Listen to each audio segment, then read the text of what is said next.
Tava voltando do trabalho, era um sábado de meio-dia, voltando do trabalho e à tarde a gente ia sair para tocar com a banda. Aí eu tava voltando de moto e sofri um acidente, eu bati num caminhão e aí eu tive uma lesão na medula. Seria mentira se eu falasse que não foi muito difícil, tanto para mim quanto para os meus pais. Foi uma mudança drástica, brutal, assim, na minha vida.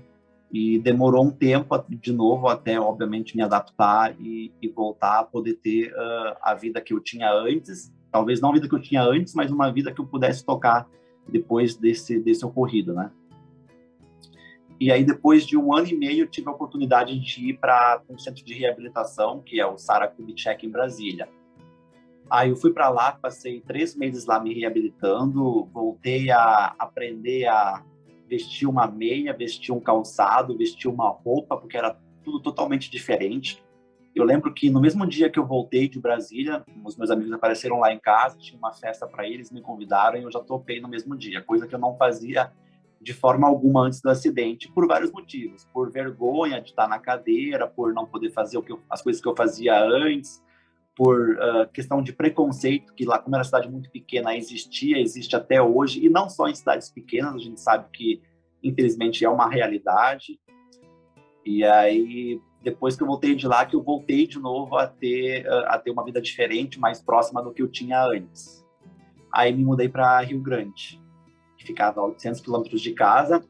Aí eu morei na casa do estudante da universidade, era uma universidade federal, Universidade Federal do Rio Grande, que era na cidade de Rio Grande, extremo sul do Rio Grande do Sul. Aí eu fiquei 1 ano cursando Engenharia Civil Empresarial, gostei muito do curso, me identifiquei bastante e eu pude aproveitar muito do aprendizado do curso para fazer os meus projetos também lá, que eu já fazia parte.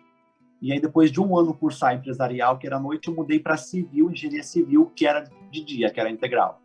Aí eu fui me habituando cada vez mais ao curso e aos projetos, e aí depois já me colocaram num setor de projetos de acessibilidade na universidade mesmo, com uma equipe também de outros bolsistas, onde a gente trabalhava e atuava, construía projetos de acessibilidade arquitetônica para todos os campos da universidade. Então, eu pude conectar muito a minha experiência como cadeirante, de saber quais são os acessos que eu precisava, a infraestrutura que eu precisava, conectava isso com os projetos e também com o meu curso de graduação. Aqui em São Paulo eu não conhecia absolutamente ninguém. Então, vou vir para cá sozinho e seja o que Deus quiser. Aí, desde então, eu sou co-líder do PAN, do grupo de afinidades do PAN para Todos. E desde então a gente vem trabalhando aí nessas frentes, nessas pautas de diversidade e inclusão, não somente de pessoas com deficiência, mas de todos os grupos sociais aí, de todos os grupos de afinidade do PAN.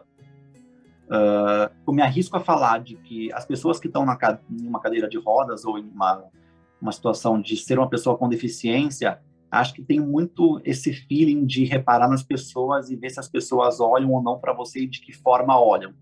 E me arrisco a dizer de novo que a gente consegue muitas vezes perceber se a pessoa olha para você com um olhar de pena, ou com um olhar de curiosidade, ou com um olhar de caramba, o cara tá ali na cadeira, mas está fazendo as coisas dele, tá desenrolando a vida dele sozinho. E sempre tem alguns olhares de pena, e aí eu não sei se é por falta de conhecimento ou não, mas de forma geral, eu não tive nenhum tipo de preconceito no banco, nenhum mesmo.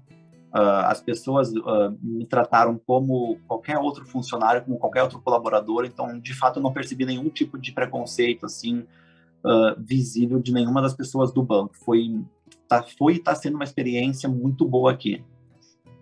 Então, o ponto mais importante para mim hoje é eu ter essa independência que eu tenho e que eu tive que adquirir obrigatoriamente para eu poder voltar a me inserir na sociedade de novo, ter o meu trabalho, ter as minhas coisas, fazer as minhas coisas. Então, o ponto mais importante é essa independência.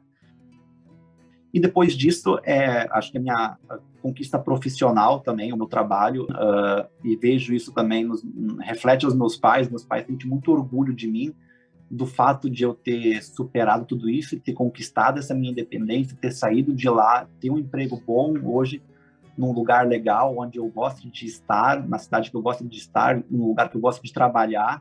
Então, isso conectado à minha independência, com a minha conquista profissional que eu tive, com os relacionamentos que eu tenho de amizade, os vínculos que eu criei com o passar desses anos e que eu tenho hoje aqui, acho que isso é muito, muito gratificante.